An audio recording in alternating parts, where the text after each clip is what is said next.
ഞാൻ അവളെ തല്ലിയ ഗാർഹിക പീഡനം, എന്നെ തല്ലിയാല ഗാർഹിക പീഡനമൊന്നും ഇല്ലേ?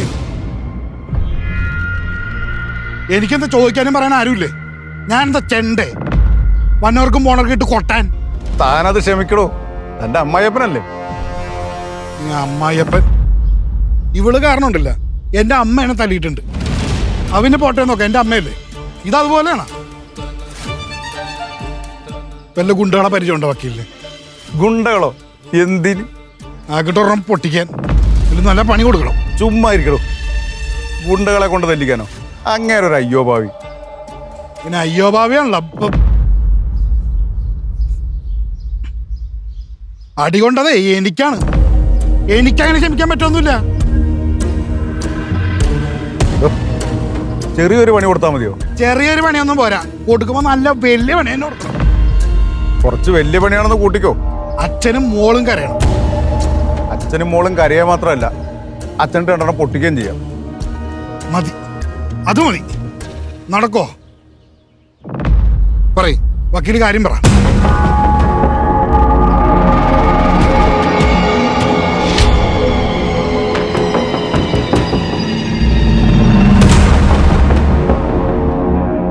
മതി, ഇത് മതി. നടക്കോ? നടക്കും, ഇതേ നടക്കും. ഒന്നുമില്ലെങ്കിലും ഞാനൊരു വക്കീലല്ലേ ഇടും. വിളി വക്കീലെ, വിളി. ഇപ്പൊ തന്നെ വിളി, ഇപ്പൊ തന്നെ വിളി.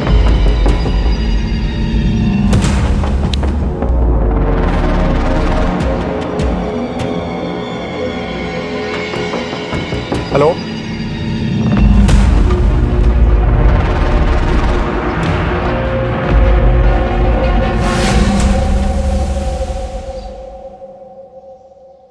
ഓക്കേടാ. എന്തായി? ഓക്കെ.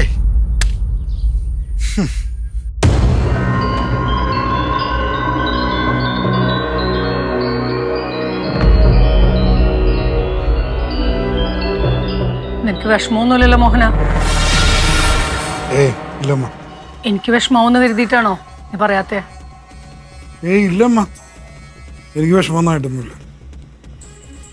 അവളുടെ അച്ഛനും കരയുന്നത് നമുക്ക് കാണണ്ടേ? എന്താ നിന്റെ പ്ലാൻ?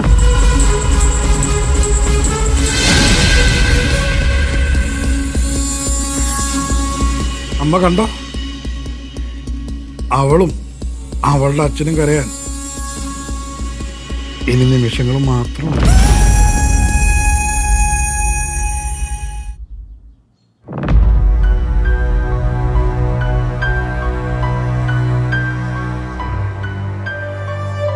ഞാൻ ഇറങ്ങട്ടെ മോളെ. ശരി ചേച്ചി.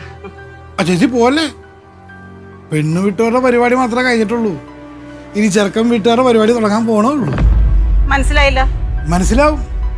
പറഞ്ഞ് ഞാൻ അതിന്റെ സർപ്രൈസ് കളയുന്നില്ല. വെയിറ്റ് ചെയ്യ്. ചേച്ചി ഒന്നും കാര്യാക്കണ്ട ചേച്ചി. അടി കിട്ടിയിട്ട് ഇയാളുടെ കിളി പോയതാന്ന് തോന്നുന്നു. കിളിയാണാ കാക്കയാണാ പോയെന്ന് ഇപ്പൊ അറിയാം.